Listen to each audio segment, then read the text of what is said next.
In the 10th year of having a crush on Jason, Violet finally became Mrs. Jason. Everyone said that the eldest son of the Jason family chose her only because he couldn't marry his first love. However, Violet thought that love would grow over time after marriage. Until Jason's first love became widowed, and it seemed that Violet also became a widow in a sense. He ignored the fact that Violet was pregnant and went to accompany his first love for 3 days and 3 nights. Violet didn't cry or make a fuss. She quietly disappeared into the night.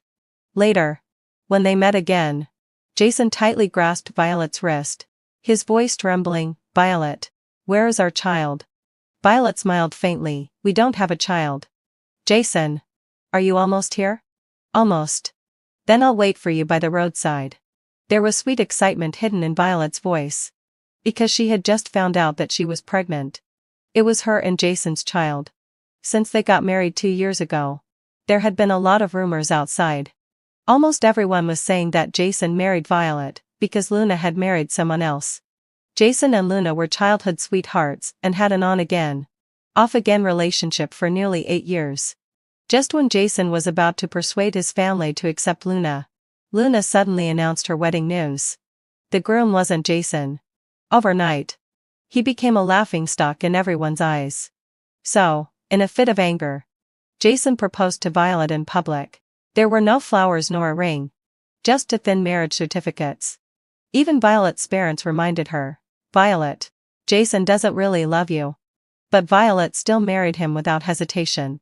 Because she had been in love with Jason for a full 10 years.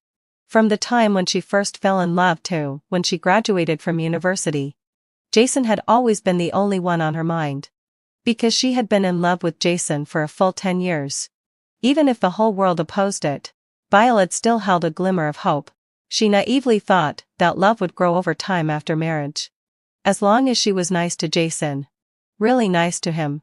Once she got him, she would surely win his heart, sooner or later. Especially in recent days. It seemed that Jason had started to like her a little. He would make breakfast for her. Coax her to get up. He would buy her flowers when she was unhappy. He would also kiss her affectionately when she was angry. In the charming night, Jason whispered in her ear temptingly, "Violet, give me a baby." Violet was completely captivated and thought that what was waiting for her next was a happy life as a family of 3. But today, Luna's husband died unexpectedly. As soon as Violet got into the car, she heard Jason's cell phone ring. The car was too quiet. Even without the speaker on, Luna's voice on the other end of the phone was still very clear. She cried and asked Jason, "Jason, Jason. I'm so scared. I don't know what to do. Can you come and accompany me?" "Okay." Jason agreed without hesitation. It was as if the person beside him at this moment wasn't Violet, wasn't his legal wife. Jason asked Violet to go home by herself first. Violet subconsciously reached out and gently tugged at his sleeve. But before she could say anything, Jason impatiently shook her off. Frowned and hissed, "A life has been lost over there. Can't you be more sensible?" Violet trembled at being shouted at and withdrew her outstretched hand. She almost stopped the ultrasound report that she had wanted to show Jason. She actually didn't mean to stop Jason. In the 2 years since they got married, although Jason had never mentioned Luna in front of her, but Violet knew that he probably hadn't completely let go of her in his heart. Even when they were most affectionate. The way he looked at Violet seemed like he was looking at someone else through her. So now Violet just wanted to tell him, "Jason, you're going to be a father." Violet hoped that for the sake of the child, even if he was alone with Luna in a room, he could at least behave properly. Don't let their child become a laughingstock before it was even born. Jason was stunned for a moment, then nodded, "Okay. I got it. Have a good rest at home. I'll go and check. I'll come back as soon as everything is okay." His as soon as turned out to be 3 days and 3 nights. During the day, he accompanied Luna to handle all kinds of things. He even helped arrange Luna's husband's funeral. Her best friend Sunny couldn't stand it and called Violet, "Violet, are you just going to let Jason cheat on you like this?" At that time, Violet was sitting in front of the French window. Beside her was the ultrasound report from a few days ago. She had wanted to show it to Jason. But unfortunately, before she could hand it over, Jason had left her behind and rushed to accompany Luna first. After that, she could only see Jason's figure in gossip news. Every time Luna was by his side, the two were inseparable and seemed more like a couple than she and Jason did. Violet smiled self-deprecatingly and replied in a low voice, "I can't get through to his phone." On the first day, Jason still told her that he couldn't come back for the time being. There was no news on the second day. On the third day, when Violet wanted to call to ask about the progress of handling things, no one answered. After she called a few more times, Jason even directly put her on the blacklist. There was no explanation. It seemed that there was no need for an explanation either. After all, the person he was accompanying now was Luna. She was the one he had wanted but couldn't have. His first love. Sonny was even angrier than she was. If you can't get through to his phone, then tell his parents. Let them contact him. No, why not? You're Jason's legal wife. It's okay if he accompanies Luna during the day. But he even stays at Luna's house at night. What does he think of you? Violet didn't know what Jason thought of her either. Maybe she was just a tool used to make Luna jealous. Or maybe, since he was about a certain age, he needed to get married and have children to give his family an explanation. There were many possibilities. The only impossible thing was that Jason loved her. At this moment, Violet suddenly realized how ridiculous and stupid her previous thought that Jason liked her a little was. On the fourth day, Jason finally showed up, but he also brought Luna back with him. He said that Luna's emotions were very unstable now, and if she was left alone, he was afraid that something unexpected might happen. Violet looked at Luna standing beside him. Before she could say anything, Luna started crying pitifully. "Violet, I'm just staying for a few days. There's nothing between Jason and me. Don't misunderstand." This Violet was clearly deliberately trying to distance her from Jason. She told Violet not to misunderstand. But looking at her appearance, it seemed that she wished Violet would misunderstand. Especially when Jason turned around to pour her a glass of water. Luna even gave Violet a provocative look. Violet looked at her quietly. From the moment Jason brought her home, all of Violet's hopes in her heart had been extinguished. No normal person could bear it when their husband blatantly brought his first love home and lived under the same roof with them. Jason probably also forgot that when they first got married, he had said to Violet, "Violet, let's live a good life together." So this was what he meant by living a good life together. Violet just felt a chill spreading quickly and enveloping her whole body. All her obsessions also dissipated at this moment. She smiled calmly at Luna. "Since Luna is in trouble, it's not impossible for her to stay at our house for a while. But don't worry. I definitely won't snatch Jason from you." Luna interrupted her insincerely. Violet shook her head. "That's not what I meant. I meant that I'm pregnant and probably won't be able to take good care of Luna. So in the following days, please make yourself at home." Luna trembled violently upon hearing this and turned pale as she looked at Jason.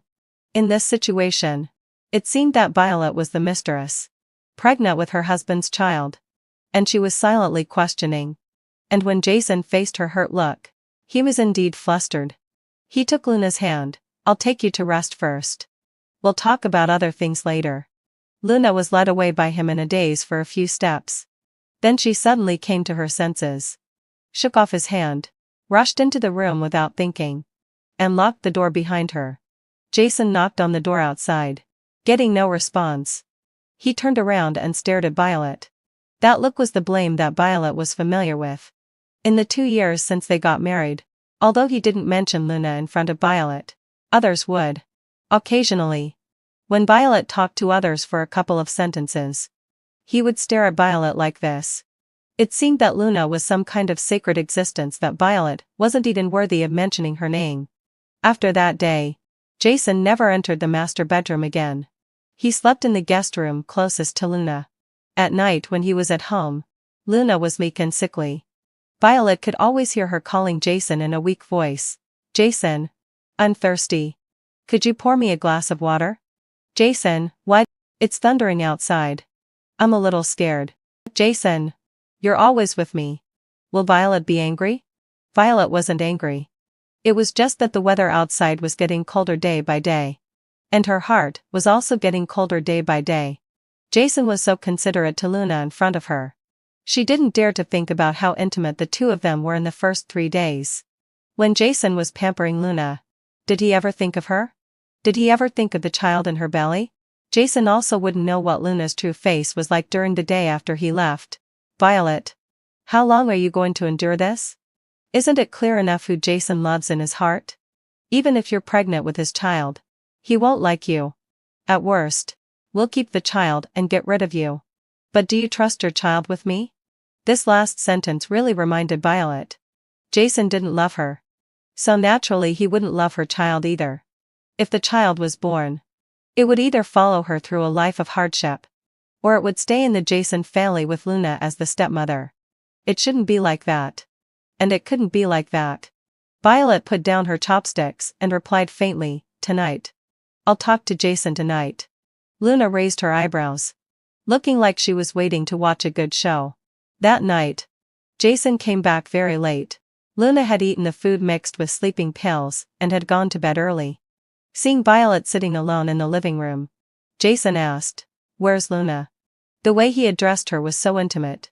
But when it came to her, except when they were in bed, he always called her Violet by her full name.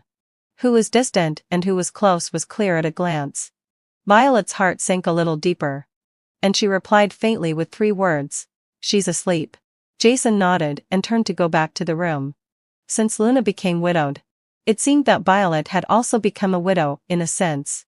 The person who used to be so affectionate with her now found it annoying to even look at her more.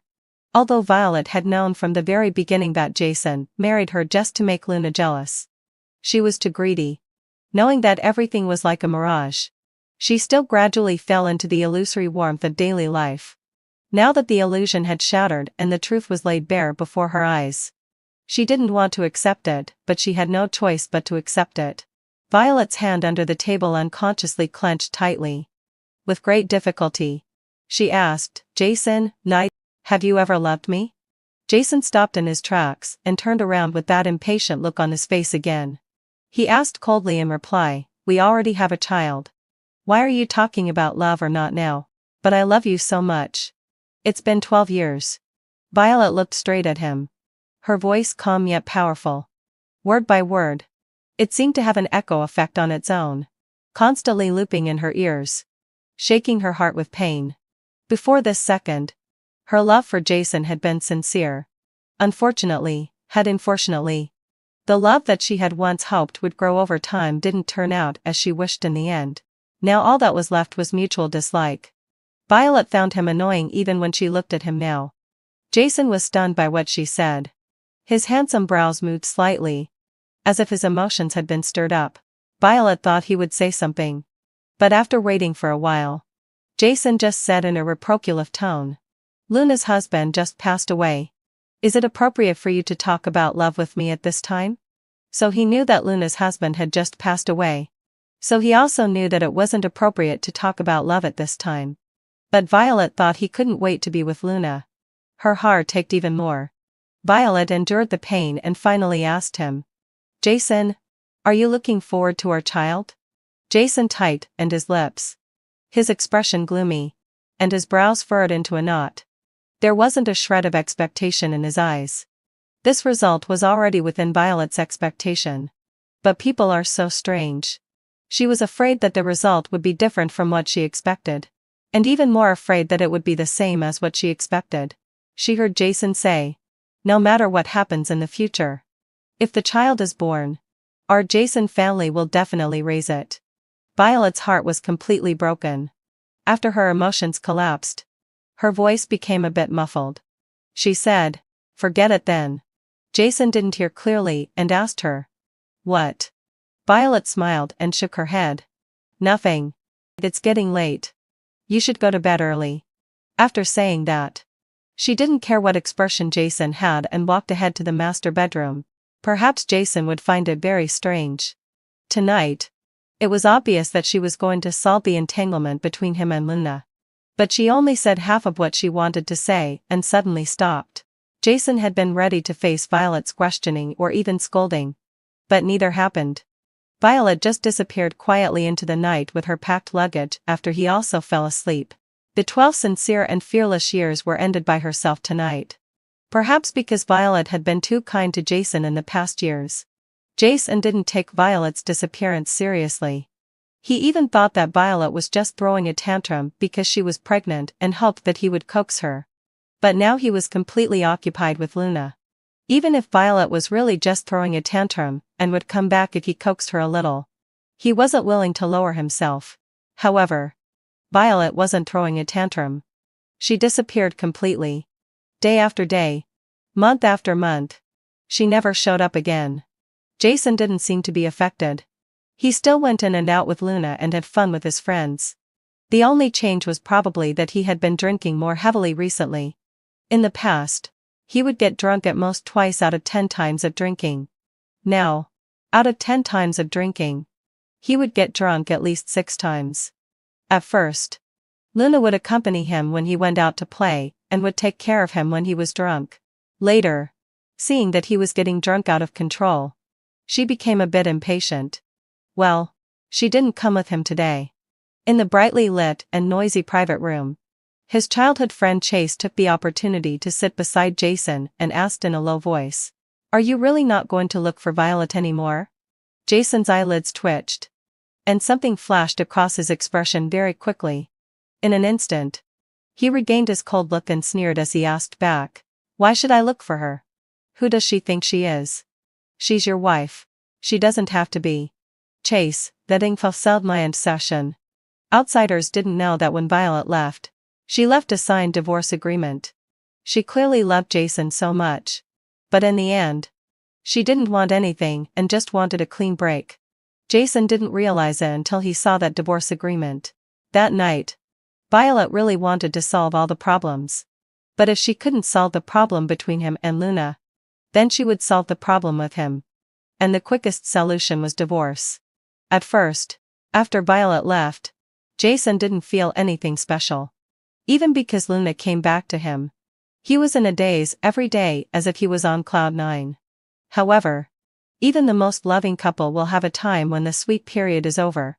What's more, Jason and Luna had known each other for so many years and had broken up and gotten back together many times before. The novelty of getting back together only existed in the early days. Later, it was just an ordinary life like everyone else's. It was on an ordinary day when Jason came home from work and found the house empty and in a mess that he suddenly thought of Violet. When she was here, the house was always spotless. The clothes he was going to wear every morning would be matched in advance and hung in a conspicuous place by her. When he was drunk from socializing at night, no matter what time it was, she would come to pick him up with just one phone call. She never lost her temper and was always gentle. But it was such a well-behaved and obedient person, who left without leaving a word and just dumped him like that. And she also left a divorce agreement that he didn't understand. Did he agree to the divorce? Jason was furious when he thought of that divorce agreement. He suddenly stood up, took his coat, and walked out. Chase called after him, "Hey, are you leaving now?" Jason didn't look back. The people beside didn't know what had happened and curiously came over and asked, "Chase, what's wrong with Jason? He doesn't seem very happy." "Chase, he's probably missing his wife." "Ah?" Chase smiled and didn't say anything more. Others didn't understand Jason. But didn't he know him well? On the surface, he was as stubborn as could be. But secretly, he had been going crazy looking for Violet. Some feelings probably need an opportunity to make people who have been deeply involved in them without realizing it suddenly wake up. Ha is high. Violet had been staring blankly at the project proposal on the table for over 10 minutes. Colleague Chen Yishan had packed up her things and was about to leave. When she saw that Violet was still in a daze, she came over to care about her. "Violet, what's wrong? Are you too tired recently?" Violet suddenly came to her senses and smiled. Now, by then, Chen Yishan had walked to her side and naturally glanced at the project proposal on her table. It was the project in Jing City. Chen Yishan immediately understood that her daze just now was probably because of her resistance and reluctance to go back to Jing City. She didn't want to go back to the old place, see the old people, and bring back sad memories. she comforted Violet. If you don't want to go back, don't force yourself. There will be plenty of projects in the future. Violet shook her head. I don't not want to go back. I just feel that time flies so fast. Today, after the boss handed the project proposal to her, she was a bit dazed and then calculated the time. It turned out that it had been almost 3 years since she left Jing City. When she first came here, because she was new to the place and didn't know anyone, every day she just went to work and then went home to sleep. Colleagues all said that she was like a heartless work machine. Later, when everyone got a bit more familiar, they naturally asked Violet about her past. Violet just said faintly at that time, I'm divorced. These four simple words shocked all the colleagues into silence. Chen Weishan was one of the colleagues who was close to Violet in the company and usually wouldn't ask Violet anything. It was during a company team building activity that Violet got drunk. On the way Chen Weishan was sending her home. Somehow, Violet suddenly brought it up on her own. She said that she had liked someone for 12 whole years. She said that when she loved him the most, she wanted to have a child for him and wanted the happiness of a family of 3. But finally, she said, I don't love him anymore. When Violet said this sentence, she was smiling. It was like the unconscious smile of a drunk person. But Chen Weishan saw that her eyes were moist. She must have been in great pain. So painful that she wanted to cry. 12 years. How many 12 years can there be in one's life? Chen Weishan felt so sorry for Violet at that time and cursed the man who had Violet down as the worst scumbag. She didn't know that the so-called worst scumbag was the client in the project proposal. Could it be? Chen Weishan grabbed the project proposal, opened it, and pointed at the name of the client company. Violet nodded. Chen Weishan silently closed her eyes and began to worry for Violet in her heart. No wonder you don't want to take this project. Who would be happy if their ex-husband became the client? Violet smiled and didn't explain any more. But in fact, she had already made a decision in her heart. She would take this project and go back to Jing City. Because when she left 3 years ago, she only left a divorce agreement and didn't officially get a divorce certificate with Jason. When she left sadly back then, she wasn't procrastinating about anything and had never thought of getting back together with Jason. She just felt that she had reached her limit at that moment. If she didn't leave, she would die. Fortunately, having fulfilled my ancestor, all that was over. Those sleepless and painful nights finally saw the dawn. So it was time to go back to Jing City. To go back to see Jason. To go back and get divorced officially. Jason had never thought that he would meet Violet again in the workplace. That day, Jace called him and said that a friend from Ha's High was coming to talk about business and wanted to introduce him. At that time, Jason had just quarreled with Luna and was in a terrible mood. He didn't listen carefully that the person coming to talk about business was from Ha's High. And before, when he asked people to check Violet's whereabouts, he had found that Violet had appeared in Ha's High. But later, when he wanted the exact location, the clue suddenly disappeared. At this moment, he just thought that after talking about business, he could just drag Chase to drink. So he went. Then, let out a low sigh. The person who had disappeared for nearly 3 years appeared in his sight without any warning. It was Violet. Her long hair had been cut short and was hanging straight and smoothly on her shoulders. She was wearing an exquisite and capable business suit with a cold and powerful aura. She didn't avoid Jason's gaze and just looked at him calmly. Eye to eye. Those eyes that used to be always gentle and affectionate now only showed the coldness and aloofness of handling business matters. Jason seemed to be under a spell and stared at her without blinking. Everything around seemed to disappear. He could only see Violet. Chase, who was beside him, saw his appearance and felt a bit gloating. He deliberately clenched his fist loosely and put it to his lips and coughed gently. Jason instantly came to his senses and quickly hid the surprise in his eyes. And the fleeting admiration. Seeing that he didn't say anything, Chase continued to stab him in the heart. What? Don't you recognize your ex-wife? Jason. After being speechless for a while, he immediately turned back to look at Violet. His gaze moved down inch by inch and finally landed on Violet's belly. He seemed to be in a daze. Even if Violet had kept the baby. By this time, The child would have already been born. What could he possibly see by looking at Violet's belly? Violet smiled and generously extended her hand towards him. President Jason. Hello. I'm Violet. Jason refused to shake hands with her. With his hands in his pockets. He stood there arrogantly. Violet wasn't annoyed either. Her expression hardly changed at all. She just calmly withdrew her hand. Seeing this, Jason felt even more displeased. He snorted coldly and turned to Chase, asking in a cold and harsh tone, "What's the meaning of your arrangement?" Chase pretended to be innocent. "There's no other meaning. Today we're gathered here to talk about business. Everyone wants to make money. Talk about business?" Jason gritted his teeth with a forced smile and suddenly swore. "Fuck your business." Chase. He had thought that Jason would keep being stubborn. Unexpectedly, as soon as Violet appeared, he was thrown into chaos and lost all his composure. Naturally, having fulfilled Wyan's session, Violet had never expected to see such a Jason either. During the 3 years she had been away, she had never heard that Jason had tried to find her. Both of their families and friends knew each other. If he had really looked for her, it would have been impossible not to hear a single rumor. So Violet thought that when they met again, they should both be calm. Either they would politely talk about business affairs, or they would ruthlessly discuss divorce. However, Jason didn't want to talk about anything with her. He just asked her in a deep voice, "You still know to come back?" "Violet." "President Jason. I'm here today on behalf of my company and want to cooperate with your group." Jason sneered. "Do you think I'll cooperate with you?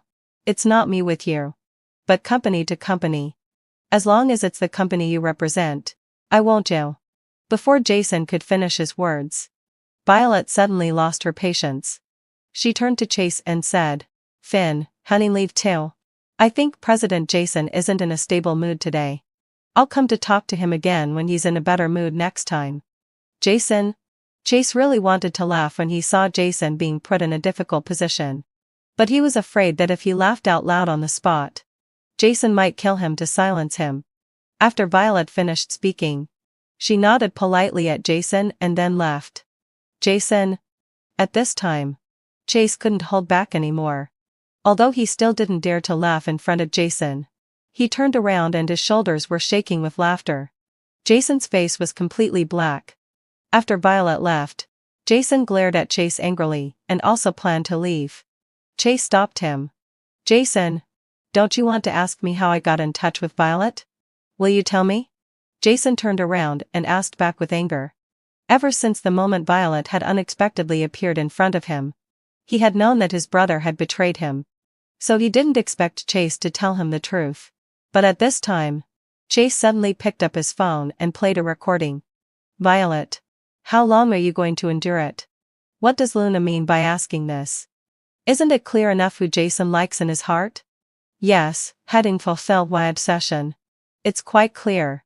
Then divorce him as soon as possible. Why should I listen to you? Why?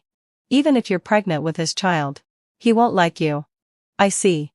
Don't try to use the child to tie him down shamelessly. Worst case, we'll keep the child and get rid of you. But are you willing to let me raise your child?" It was a conversation between Violet and Luna.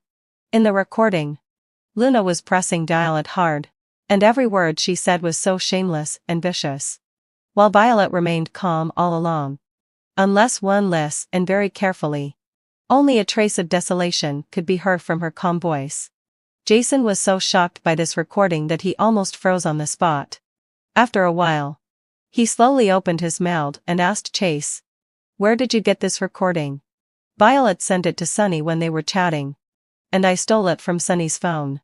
Jason frowned. "How did you steal it? Do you know her phone password? Or can you hack into her phone?" Chase, "I'm having an affair with her." Jason? No wonder he always felt that this guy was particularly partial to Violet. Others would sacrifice themselves for their brothers. Well, he stabbed his brother twice for the sake of his lover's best friend. Jason was so angry that he sneered repeatedly. "So, you've known about Violet for a long time?" "No, I didn't." Chase quickly explained. "I just received a call from Violet yesterday." "What did she say to you?" "She just said she was coming to talk about cooperation." Jason. Seeing that he was about to fly into a rage, Chase added furiously. You didn't seem to care about her before. So I didn't say it was her who was coming. I thought you would treat her as a stranger and seriously talk about cooperation. Jason. If you weren't in good health, he might have been really angered to death by him. After taking a deep breath to calm down his emotions, he asked Chase again. You've had this recording for a long time. Why are you taking it out now? Chase spread his hands helplessly and amused lie. If I had taken it out earlier, would you have believed it? When Violet had just left, he and Luna were so affectionate that he couldn't listen to what others said at all. Even if Chase had taken out the recording, he would have just thought that Chase was trying to sow discord. So he had to wait for an opportunity. Wait until the sweet period between Jason and Luna was over. Wait until Jason started to miss Violet. And wait until Violet reappeared. Chase said. Jason. Luna isn't as good as you think. Think about it. When your parents stopped you from being together at first, it wasn't because there was a problem with her family's company. Your parents had always said that Luna had problems with her character. Just like later, when Luna's husband passed away, she called Jason on the same day. How could a person with normal values contact their ex at that time? Moreover, her ex was already married. Jason. Think about it carefully yourself. Between Luna and Violet, which one really loves you? And which one do you really love? After leaving Chase's office, Jason sat silently in the car for 2 hours. During this period, Luna had been calling him, but he didn't answer any of the calls. All he could think about was Violet. Violet who used to be so obedient to him. And Violet who was now cold and distant towards him. It was clearly still the same face and the same person. But some things had just changed. And these changes made him feel very uncomfortable. He had no other thoughts now. He just wanted to see Violet immediately and ask her about everything. Jason picked up his phone and sent a WeChat message to Chase. Which hotel is she staying at? Chase sent a screenshot. The hotel wasn't far away. It would take about 5 minutes to drive there. But suddenly Jason felt that even 5 minutes was terribly long. Every second seemed to be stretched into a century. Especially when waiting for the traffic lights. He felt inexplicably irritable in his heart. Finally, having fulfilled labor, when he arrived at the hotel, as soon as he entered the lobby, he happened to see Violet coming out of the elevator, chatting and laughing with a man. There were people rushing to catch the elevator passing by quickly. The man immediately reached out to block them, for fear that Violet would be bumped into. That gesture, as a man himself, Jason could tell at a glance. It was protection and also possessiveness. Jason got angry at once and strode forward.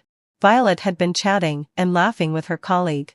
Suddenly there was a person in front of her, and she almost couldn't stop in time and bumped into him.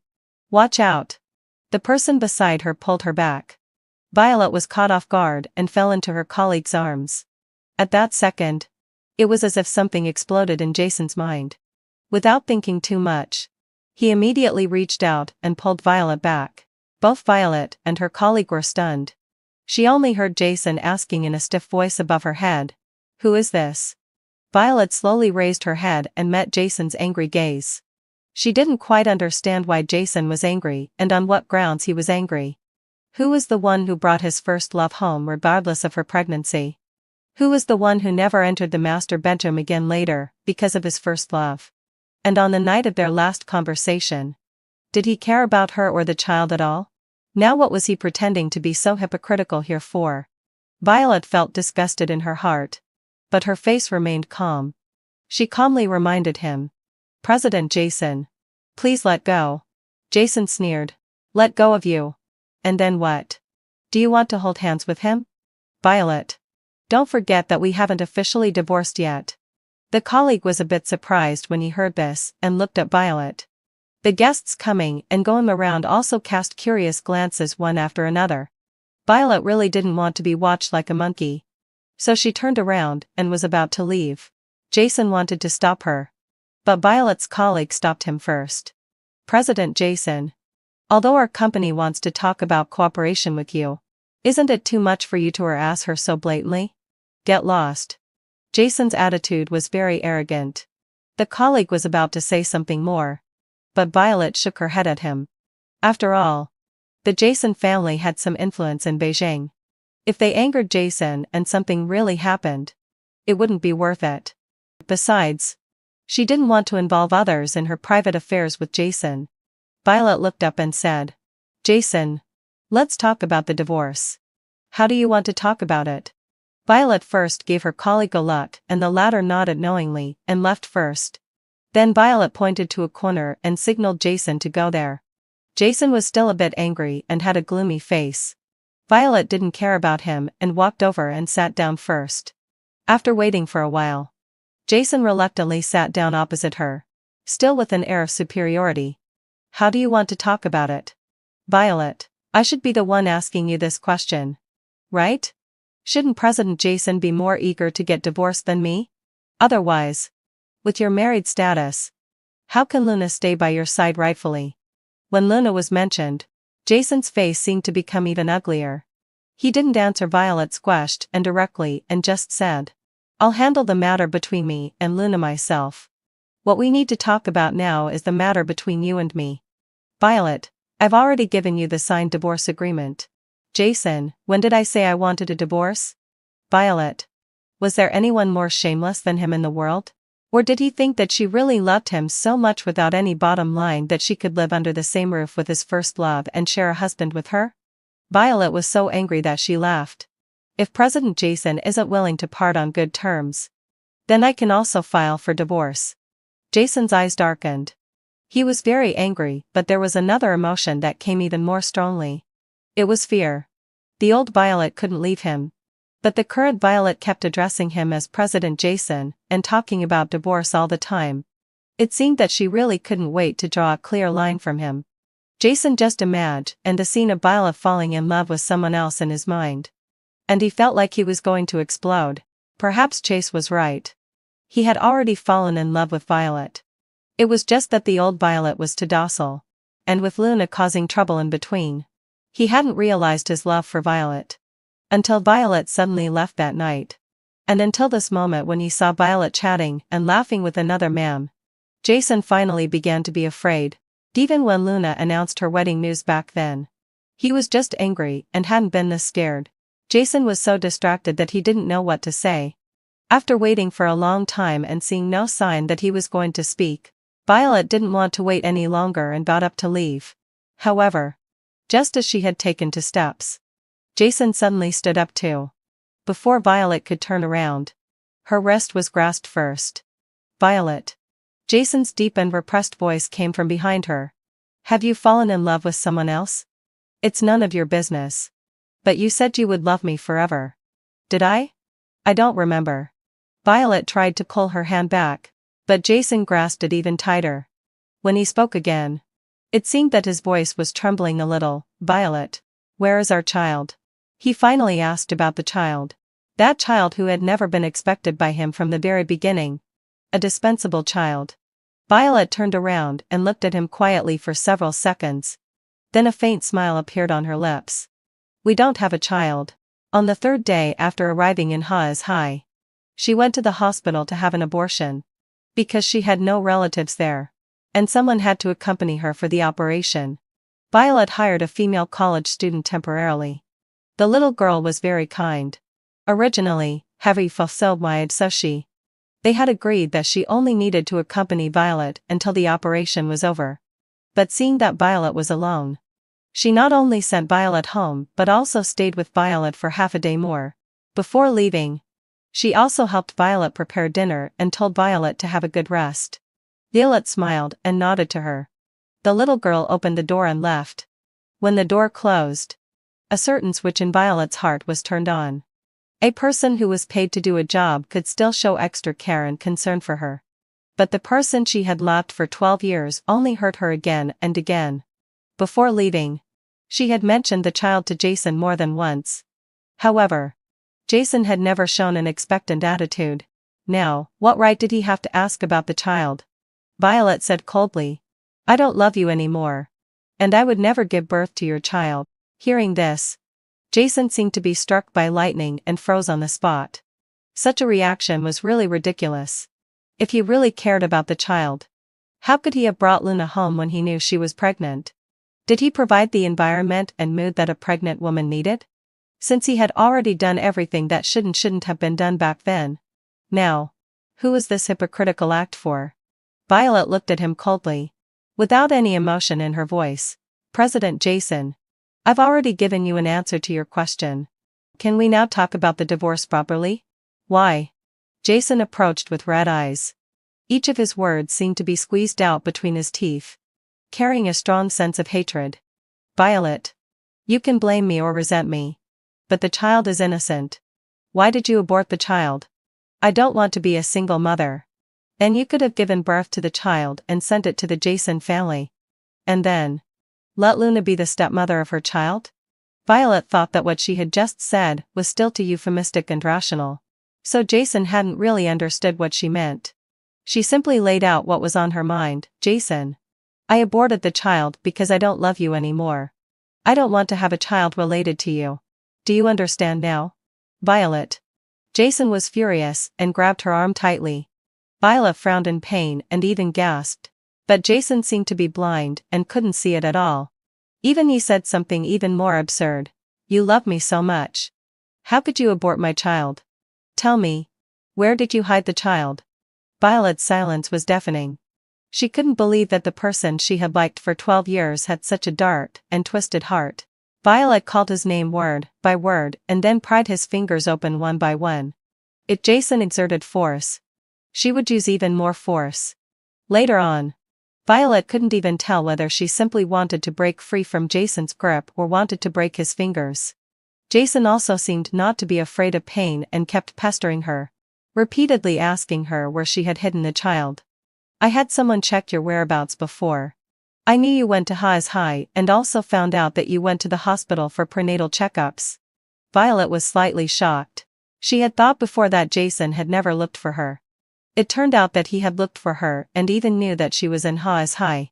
But since Jason knew her whereabouts, why hadn't he urged her to come back to formally divorce in the past 3 years?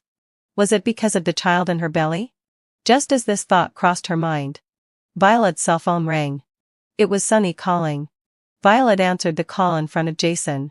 Sunny said quickly in an excited voice on the other end, "Oh my God. Guess what gossip I just heard? It turns out that Luna can't have children." Luna can't have children. How do you know? I have a distant cousin who married the cousin of Luna's deceased husband. She said that their whole family had known for a long time that Luna couldn't have children. So Luna went to find Jason on the first day after her husband died. They didn't bother to care and were all waiting to see Jason's joke. The lobby of the hotel wasn't quiet. There was soft music playing. And there were quite a lot of guests coming and going. Even in the corner, there were always other sounds in one's ears. But Sunny's voice was really loud. Violet felt that her eardrums were hurting from the noise. Even without the speaker on, Jason could clearly hear what she said. In an instant, Jason's face became very embarrassed. Once wasn't enough for Luna to make him a laughingstock. And there was a second time. The coldness on Violet's face faded. And she looked at him with a bit of amusement instead. No wonder he wouldn't accept the fact that she had aborted the child. No wonder he had been constantly asking about the child's whereabouts. It turned out that it was because Luna couldn't have children. And Jason was the only son of the Jason family. His parents would never allow the Jason family to have no descendants in his generation. Then the most perfect solution was for her to give birth to that child. In this way, having fulfilled the obsession, he could continue to be with Luna, and he wouldn't have to worry that the Jason family would have no descendants. Perfect? Too perfect. If Violet weren't the person involved, she would even want to praise Jason. How could he have such a clever mind and come up with such a mean and shameless idea? She laughed sarcastically without hiding her feelings. President Jason. You are really farsighted and masterful in planning. Jason's face looked ugly. It's not what you think. It doesn't matter what it is. I'll say it again. Either we part on good terms, or I'll sue for divorce. Jason frowned and thought for a few seconds. Violet thought that his expression had softened and thought he would agree to the divorce.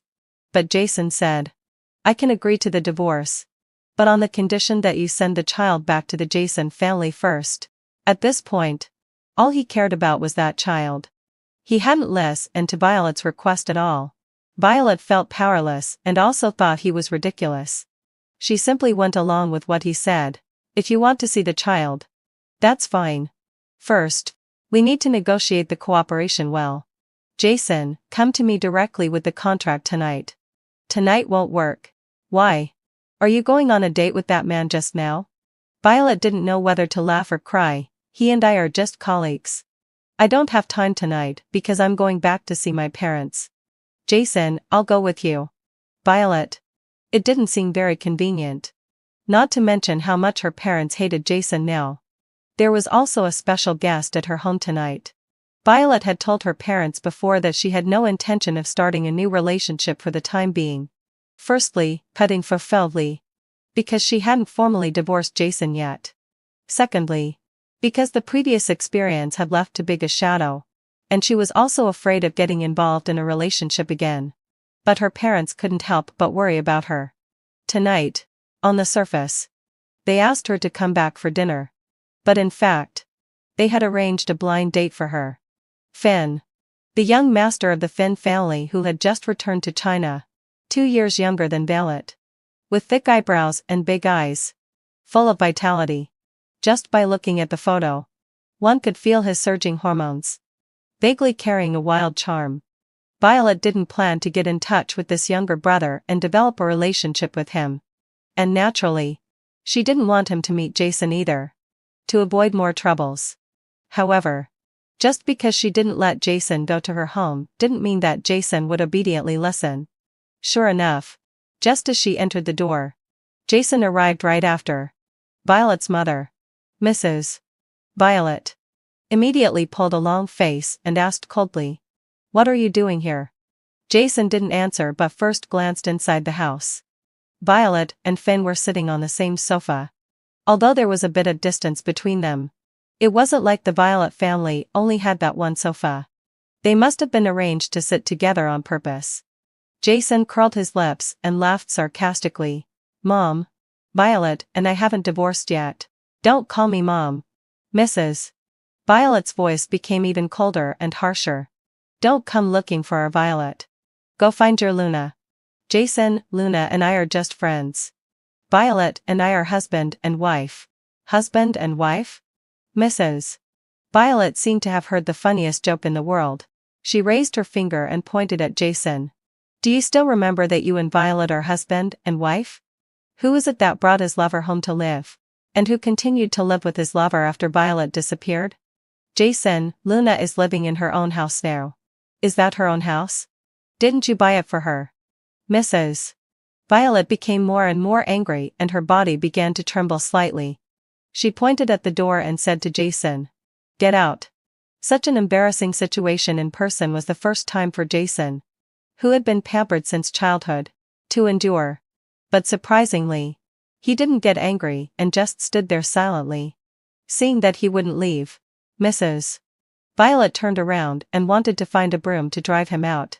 Violet saw this and quickly got up from the sofa and walked over. Mom, you're still helping him." Mrs. Violet screamed in anger. Violet quickly shook her head. "I'm not helping him. But we have a guest at home tonight. You can't damage your image because of someone who isn't worth it. Don't you think so?" Mrs. Violet thought that what she said was quite reasonable. Then she turned around and looked at Finn awkwardly. "Don't mind me." Finn smiled. As for Jason, the way he looked at Finn was as if he wanted to cut the man into pieces. However, Finn wasn't afraid of him at all. He even got up and walked in front of Jason. He asked with a smile, "Is President Jason especially fond of the feeling of something unobtainable and something already lost? Like Luna in the past, and Violet now. He couldn't forget about them when he couldn't get them, and he remained bitter after losing them." Jason was provoked. Just because he could endure Violet's mother didn't mean he would endure Finn as well. Moreover, it was Finn who provoked him first. He sneered and fought back. "Is teaching you to steal someone else's partner the family education of the Finn family? Finn, isn't stealing someone else's partner better than cheating during marriage?" After a pause, he pretended to be puzzled and asked again. "When President Jason cheated during marriage, did you ever think there would be today?" Jason completely lost his composure and tried to fight Finn. But Violet stood in front of Finn. Her beautiful face was full of indifference. And her eyes were determined. She seemed to be silently saying that if Jason dared to make a move, she would definitely protect Finn to the end. Jason was stunned. He remembered that once in the past, when he was plotted against and the other party's car rushed towards him recklessly, Violet rushed over and hugged him tightly. At that moment, Violet had the determination to die. Even if she died, she wanted to protect Jason. If that wasn't love, then what was? But somehow, that love disappeared. Now Violet was protecting another man. Jason just felt a sudden pain in his heart. As if he had been stabbed invisibly. His eyes became a little red. And his voice became hoarse. Violet, I just wanted to have dinner with you. What a humble wish. It was so humble that Violet even felt like laughing a bit. Once upon a time, she would call Jason every day and ask him if he would come back for dinner at night. Most of the time, Jason said he had social engagements and wouldn't come back. Occasionally, when he was in a good mood, he would be kind enough to come back and have a meal or two with her. Every time, Violet would cook in person and make a big table of dishes that he liked.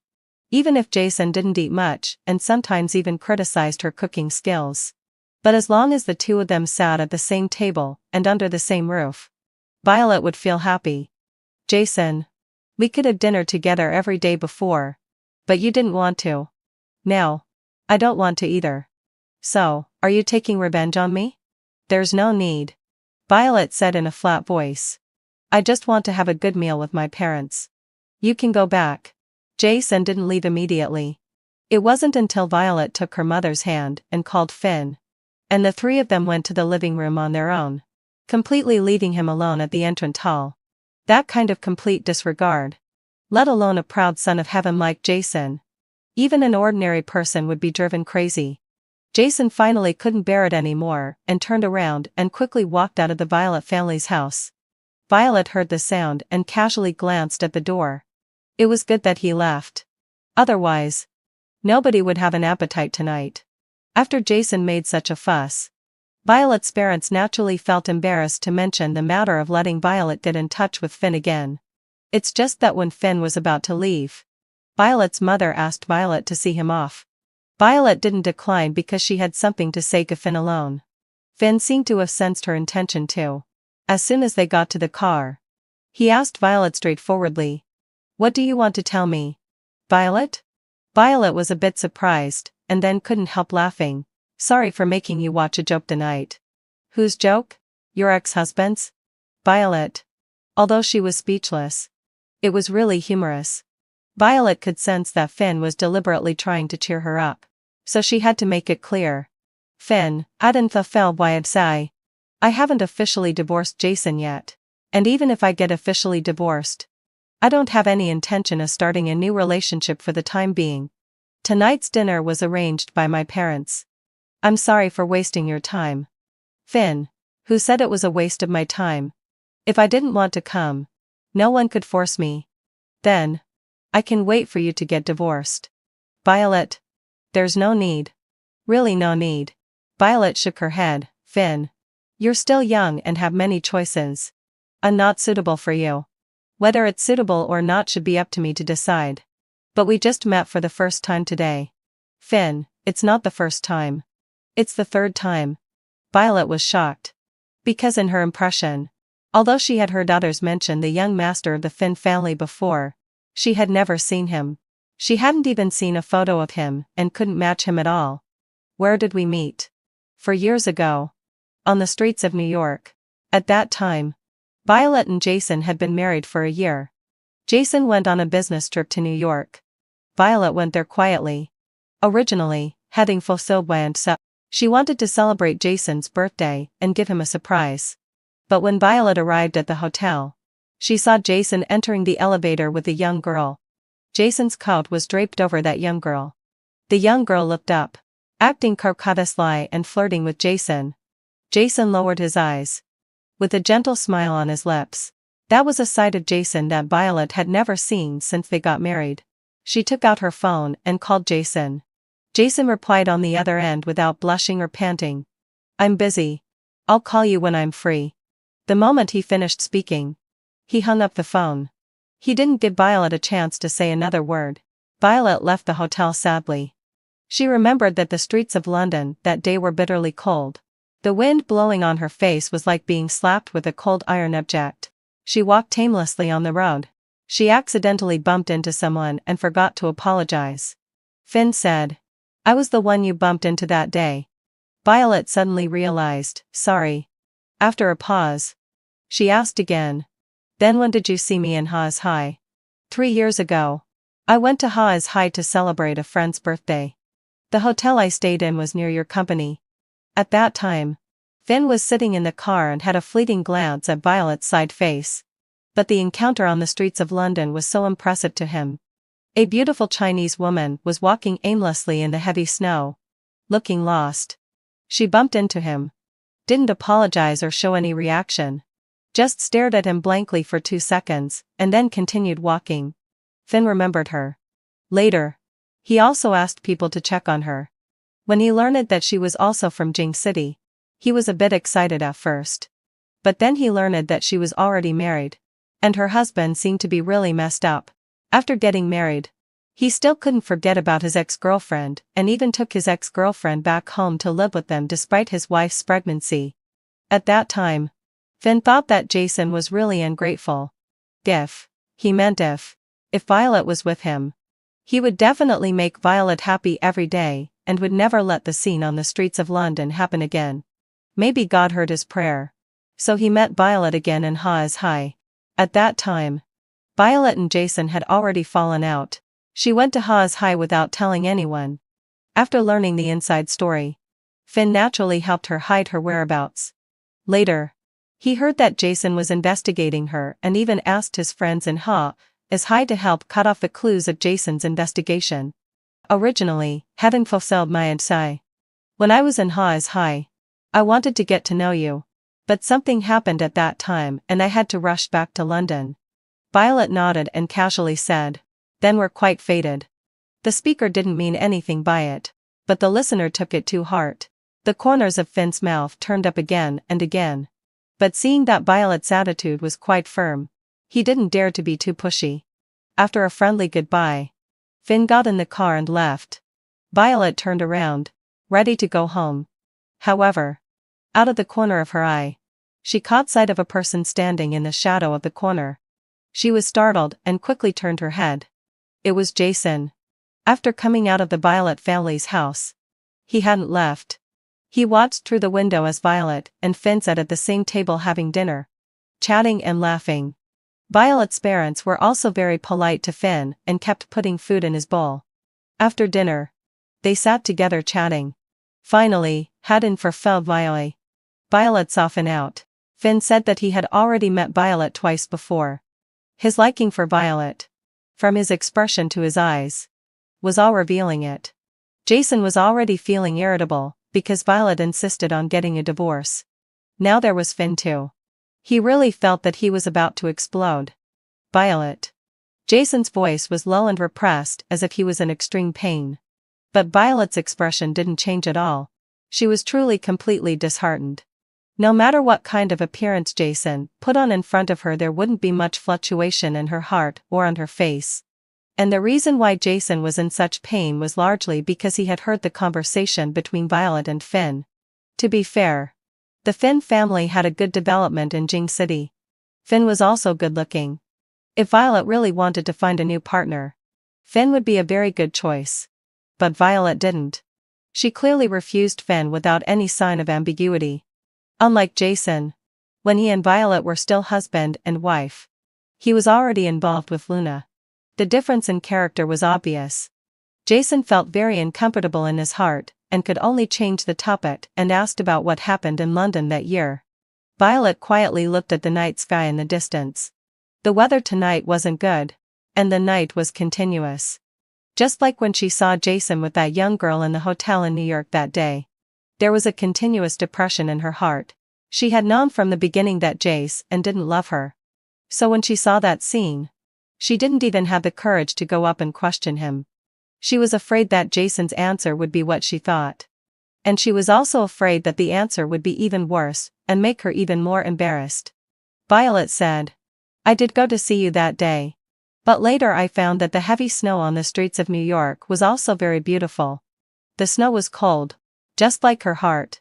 After bumping into Finn, she continued walking for a long time. Walking alone. Slowly. Finally, heading fulfilledly. When her whole body was frozen numb, she found a place by the roadside and sat down. Then she took out her phone and was about to buy a plane ticket to go back to China. But her fingers were also frozen stiff. She didn't know where she clicked. And suddenly it jumped to a music app. The song Sunny on July 7th started playing automatically. Tears kissed my face instead of you. Suddenly, my world became icy and snowy. Get the divorce certificate? Obviously. Luna didn't believe what she said and was so angry that she didn't even dare to open her eyes. Hope it's just my illusion. I lost consciousness. The sky was boundless. Back then, what then? Violet was on the streets of New York, crying bitterly to the rhythm of those lyrics one after another.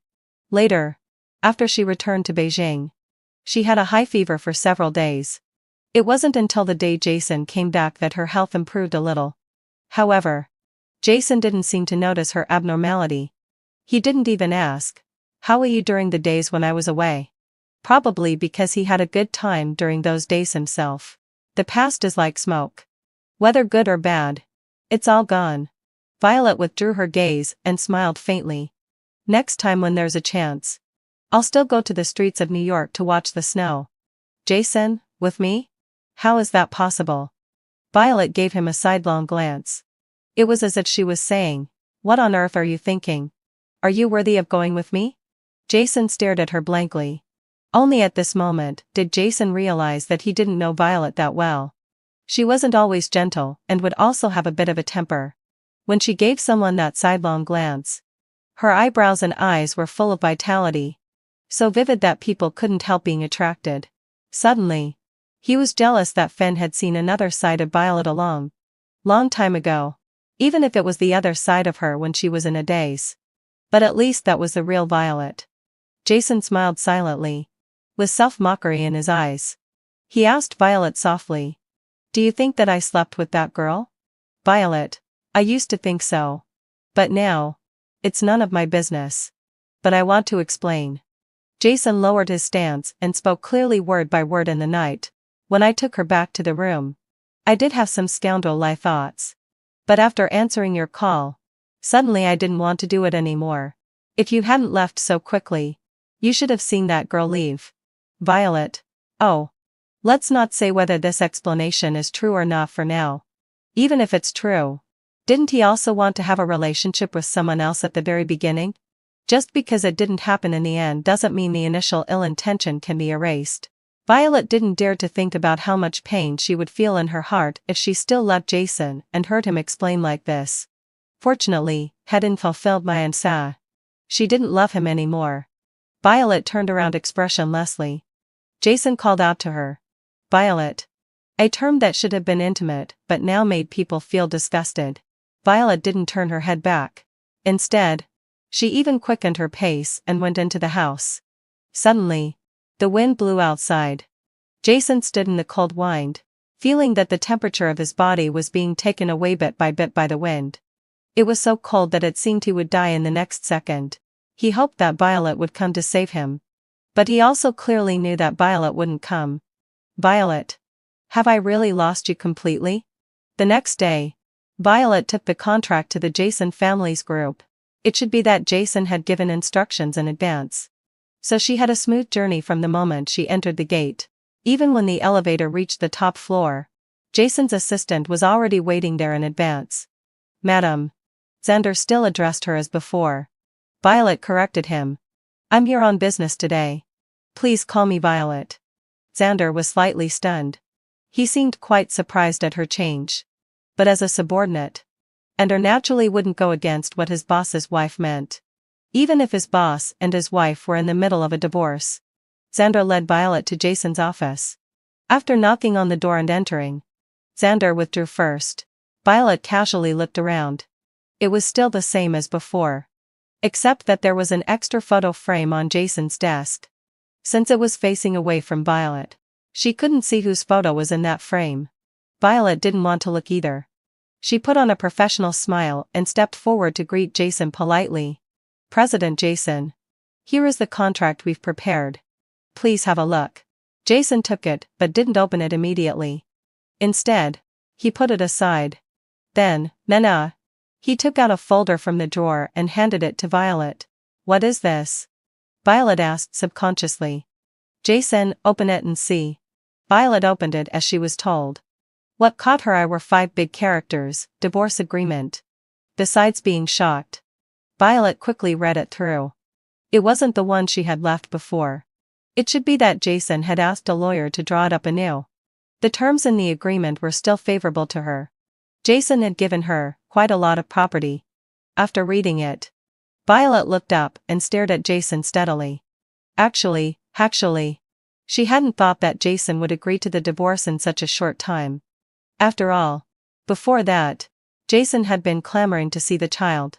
Violet had thought that they would have to be entangled for at least some more time before the formal divorce. But now, Jason gave her a divorce agreement. It could almost be called a fair divorce agreement. Violet looked up at him in disbelief. Jason smiled slightly. On his handsome face, there was a tenderness that Violet rarely saw. His voice was also gentle. "Take a look. If there's no problem, sign your name in your column." Hearing this, Violet's eyes became complicated. Given Jason's previous attitude, she had thought that if she wanted to part on good terms, they would have to be entangled for a while longer. Unexpectedly, this day had come so soon. She didn't know what had happened after Jason left her house last night.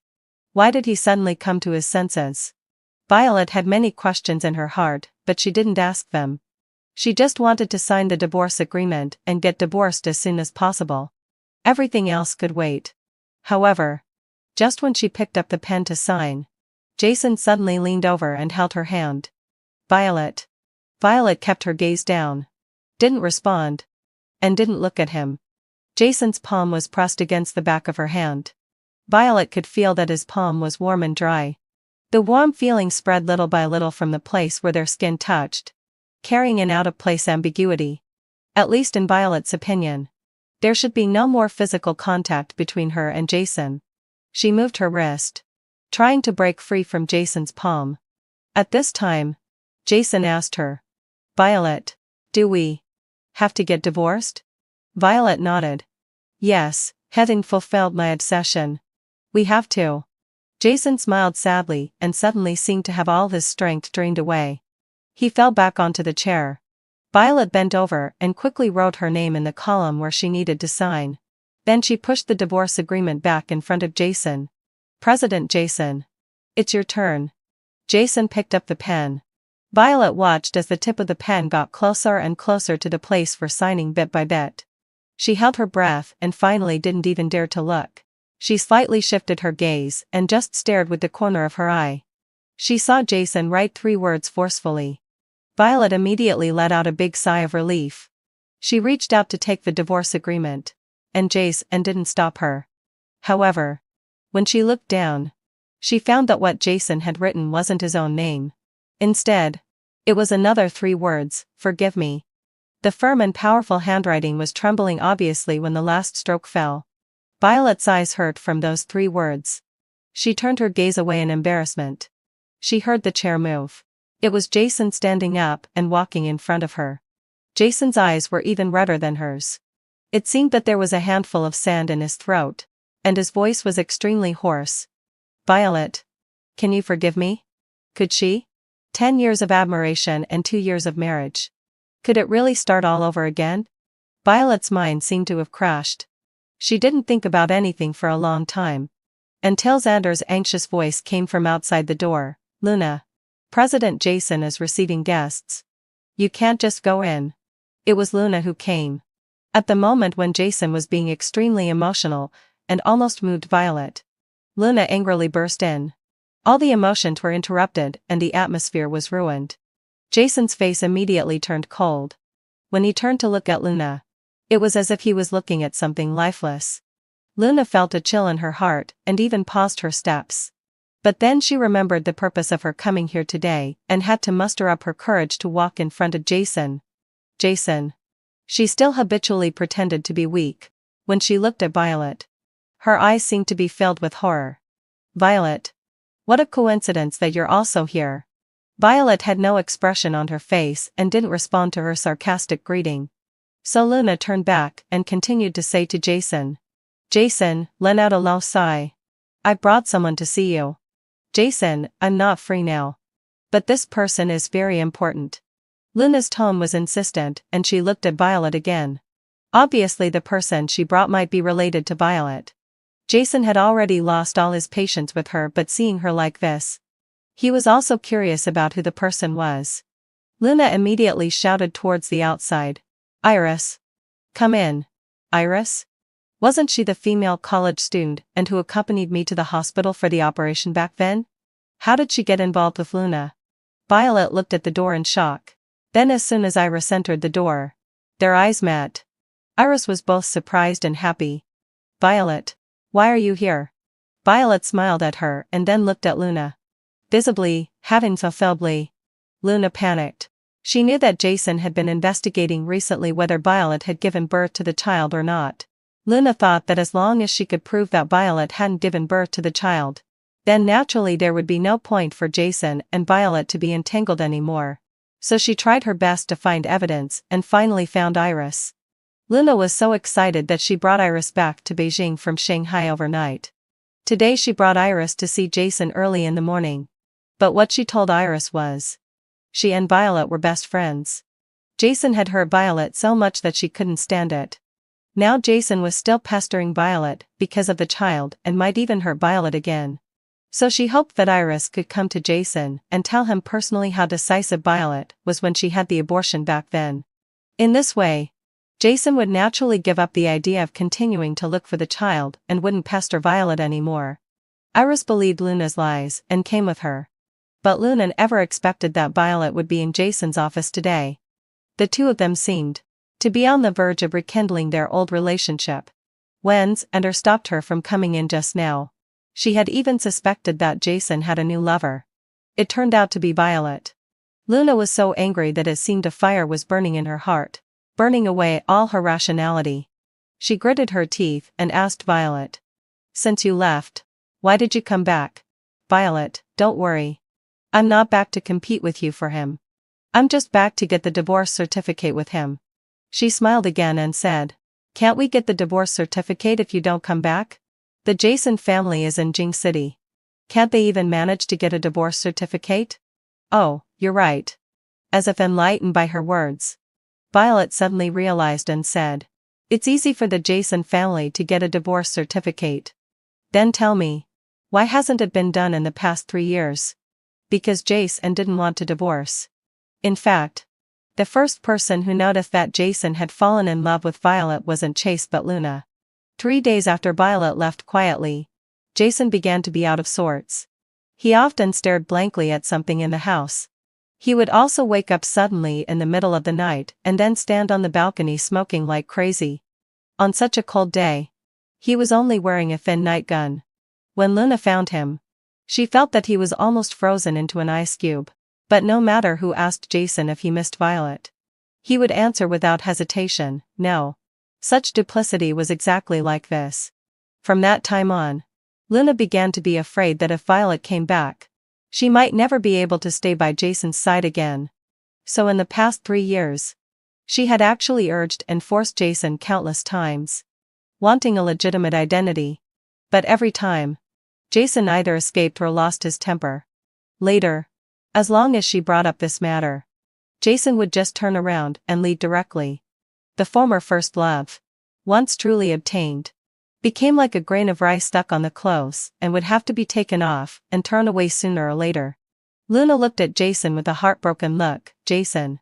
Jason didn't even look at her and just raised his hand to signals and her to take her out.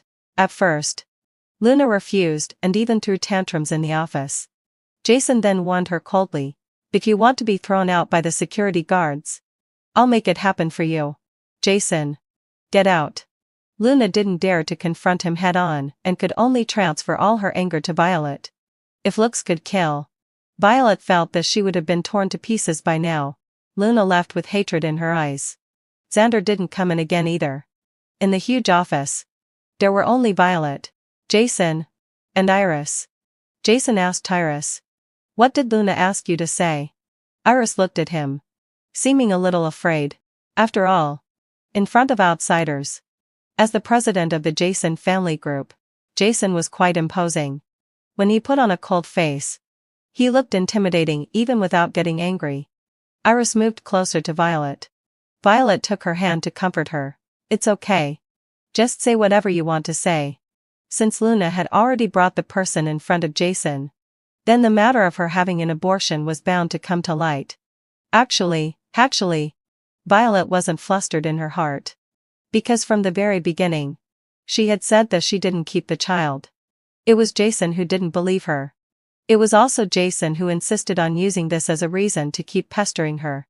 Violet smiled faintly and repeated the previous sentence, "Jason, when angry, we really don't have a child." By this time, Jason actually didn't doubt Violet's words anymore. But he still couldn't help making a last-ditch struggle. "But I clearly checked before that you went for a prenatal checkup. That was a misunderstanding." That time, Violet went to the hospital for a follow-up visit.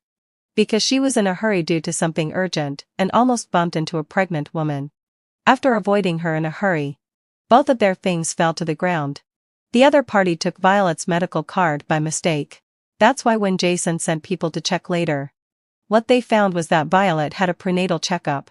But there was only that one time. Throughout the whole pregnancy process, it was impossible to have only one prenatal checkup. Jason had actually noticed something was wrong long ago. Before, he kept arguing that Violet should hand over the child, but he was just deceiving himself. He hoped that Violet had already given birth to the child. At least in that case, it wouldn't be a real end between him and Violet. Jason's face was full of gloomy defeat. A tall man over 1.8 meters, standing there at this moment, seemed on the verge of falling, giving people an illusion of being weak. Iris couldn't bear to see it. And she remembered how Violet looked as if she had lost all hope on the day of the operation. She couldn't help but say, "The child isn't in your belly. But you're so sad knowing that the child is gone." Then think about it. When Violet went to have the operation alone, how sad must she have been? Sad? Suddenly, Violet couldn't quite remember how sad she was on that day. Maybe she hadn't completely gotten over it at that time. So her heart still hurt a lot. Especially when it was time to enter the operating room. Her heart seemed to be numb with pain. She walked in a daze every step of the way. It was as if the place she was about to go to wasn't the operating room but hell. At that time, the nurse saw that her face was extremely pale and was a little worried, asking her if she wanted to change the time for the operation. Violet didn't change the time. Because she knew that if she didn't hold on to her courage that day until the end, later on, it was very likely that she wouldn't be willing to have the child removed. But she didn't want to give birth to a child related to Jason. She never wanted to have anything to do with Jason again. Iris was still whispering about the scene on that day. With every word she said, the corresponding scene automatically emerged in Violet's mind. Some were sad, some were sorrowful, and some were very painful. But Violet had been standing straight all the time, with an expression on her face that couldn't be calmer. It was as if those pains had never happened to her. On the contrary, Jason, after hearing half of it, suddenly hissed at Iris. "Stop talking." Iris was startled and stopped talking. Jason turned to Violet. He seemed to have thousands of words to say. But in the end, he couldn't say a single word. What could he say? No matter what he said, it couldn't offset the pain that Violet had endured back then. Jason turned around, with his back to Violet and Iris. Violet guessed that he must have broken down emotionally. But because Iris, an outsider, was still there, he wanted to maintain his pride, so he didn't let them see. Violet asked Iris to go off first. Then she walked over, picked up the folder she had brought, and said to Jason, "If President Jason is still willing to cooperate with our company, feel free to contact me. I'll leave first today." Violet, Does President Jason have any other instructions? Besides cooperation. Is there nothing else we can talk about? Talk about feelings? Violet tilted her head and smiled playfully. That's not appropriate. Is it? What about talking about divorce? No need. Violet was still smiling. But there was a hidden edge in her smile. I've already filed a lawsuit. Since Jace and didn't want to part on good terms. Then they could meet in court. Jason was shocked by her move and spoke very slowly. You filed for divorce? Yes. Then what about the cooperation? You're suing me. Do you still expect me to cooperate with you? Of course she didn't expect that. So Violet lowered her head to look at the message she had just received on her phone. As if the gloomy weather had finally seen some sunshine after a long time. She didn't bother to hide anything from Jason either. Since they were all in this city, he would find out about something sooner or later. So Violet told him directly, President Jason. My colleague has just reached an agreement with Shanghua Technology. Originally, hadn't fulfilled my adsi. The company had only sent her back to Jing City alone. On the morning before leaving, Violet called the boss and said that she would take another colleague. Kane hadn't fulfilled my adsi. With her. It was the man that Jason saw when he went to the hotel to look for Violet and saw her chatting and laughing with a man as they walked out of the elevator. That man was Kane. Violet knew that Kane had some feelings for her. Before, Kane had also tested her attitude, perhaps seeing that her attitude was firm.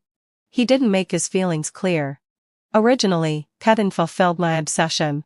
Kane thought that this time Violet deliberately asked him to come along. Maybe things would take a turn for the better. But that day, when he heard Jason say that Violet hadn't formally divorced yet, besides being sad, he remembered that Violet's ex was Jason. And Kane completely sobered up. There would never be a possibility between him and Violet. Violet also pretended that nothing had happened and helped him build a connection with Shanghua Technology, so that he could go there to negotiate. After he reached an agreement, he immediately sent a message to Violet. To prevent Violet from continuing to waste time and energy acting with Jason here, Violet opened the folder in her hand, took out the few sheets of paper inside, and then tore them up bit by bit in front of Jason and threw them into the trash can. Jason watched her quietly. On the surface, he seemed calm, but in fact, his hand hanging by his side had already clenched into a fist, and the veins on the back of his hand were showing. He smiled, but the smile had no warmth. And his voice had no warmth either. Violet. You're still in Jing City now. Don't you really think that I can't do anything to you? Violet shook her head and affirmed to him, with President Jason's abilities. It's too easy for you to do something to me. Then how dare you provoke me in person? Jason completely lost his composure and roared angrily. Violet shook her head again. I'm not provoking you. I just want to tell you that there are other choices for both feelings and cooperation. If one road doesn't work, then take another one. You can't keep going forward when you know it's a dead end. Violet softened her tone and said earnestly, Jason. All I've always wanted is to part on good terms. I don't want to. Back then, I didn't want you to accompany Luna either. And I didn't want you to bring Luna home. But did you listen to me? Jason was left speechless. Violet thought that it was almost enough to say this. She didn't want to play the role of a know-it-all. It would be best if Jason could take it to heart. If not, then they could just meet in court. Violet left the Jason family group. Just as she reached the car, someone rushed out from the side and pressed on her car door. It was Luna. Violet frowned in dissatisfaction. What are you doing? Luna, let's talk. Violet, there's nothing to talk about between you and me. How could there be nothing? If you want to make up with Jason, at least you have to make me willing to step aside. Right? Violet gave her a funny look. Sorry. I don't want to make up with Jason. Luna. He's a treasure in your eyes. But not in mine. Violet's words were very sincere. Both her expression and her eyes showed obvious disgust for Jason. Luna was both shocked and confused. You really don't love Jason anymore? I stopped loving him when I left. Then go back to Ha's High immediately and never show up in front of Jason again. Violet. She was as crazy as she was 3 years ago. She thought that others would listen to her. But she didn't think about who she was. 3 years ago. If Violet hadn't given up completely, just relying on Luna, she might not have been able to drive Violet away. At the very least, the parents of both families were on Violet's side. Those relatives and friends, in order to show that they were just, wouldn't support Luna either. It was just that Violet had been hurt to the extreme and finally realized that for someone like Jason, it wasn't worth sacrificing her own life. But Violet found that Luna and Jason were actually quite a match. Especially when they lost their temper. They were equally stubborn and ridiculous. Violet didn't want to talk to Luna anymore. She pulled Luna's hand away and got into the car by herself, and locked the car door immediately. Luna pulled on it twice outside. When she couldn't open it, she began to knock on the car window with a bang bang bang. Violet didn't even spare her a glance. She released the brake and the car moved forward slowly. Luna was so enraged by her haughty attitude that a trace of viciousness quickly flashed through her eyes. She cursed and went back to her own car. Without even fastening her seat belt, she stepped on the accelerator all the way down and chased after Violet in the direction she left. At that time, Violet had just driven out of the parking lot. Hearing the urgent roar of the car, coming from behind, she subconsciously looked through the rearview mirror. It seemed to be Luna. Suddenly, her heart tightened and a bad premonition spread rapidly. Violet immediately wanted to step on the accelerator to escape from Luna's sight. But it was too late. Luna stepped on the accelerator to the bottom as if she had lost her mind. She didn't care that it was a main road outside. Nor did she care whether there would be a chain reaction after hitting Violet. At this moment, she had gone crazy. She just wanted Violet dead. A huge crashing sound rang out. And Violet's car was directly rammed and flew into the air. She felt as if she had rolled over in the air for several rounds and then landed quickly. That feeling of weightlessness was really unpleasant.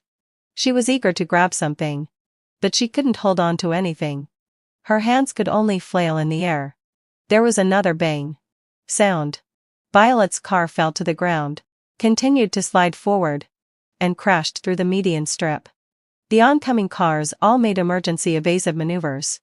The sounds of horns, screams, collisions, and all kinds of chaotic noises mixed together. Violet saw that innocent passers-by were affected and fell to the ground with blood all over their faces. She subconsciously wanted to go and help them up, but at this moment, she couldn't move at all. It hurt so much. Every part of her body hurt. Moreover, her whole body was sticky. She must have lost a lot of blood. Was she going to die? Why had she tried so hard to get rid of Jason? But in the end, she was still going to die at the hands of someone related to Jason? Wenz and her rushed into Jason's office. Jason was still angry with Violet. After all, the whole city of Jing knew that the Jason family group and Shanghua Technology didn't get along. In the past 2 years, Shanghua Technology had secretly cooperated with the Finn family group, thinking that they had more confidence. They paid even less attention to the Jason family group, and Violet had chosen Shanghua Technology. The embarrassment of being slapped in the face by his own wife made Jason angrier and angrier as he thought about it. Seeing Xander rush in, he coldly ordered, "Go and check what project Shanghua Technology has been working on recently, and who their partners are." Xander was extremely anxious. "President Jason, don't worry about Shanghua Technology for now. Madam had an accident downstairs." "What happened?" "Luna went crazy and drove into Madam." Jason was stunned when he heard this. And then his eyes lit up brightly. It was as if a fire of anger suddenly flared up, burning away all his rationality. He wasn't angry with Violet anymore. Nor did he want to deal with Shanghua Technology. At this second, he just wanted to see Violet immediately and make sure that Violet was safe. Jason rushed out of the office. Xander followed closely behind. But when Xander got to the elevator, Jason had already entered the elevator and the metal door was slowly closing. Xander saw through the crack of the door that Jason's face was full of undisguised anxiety.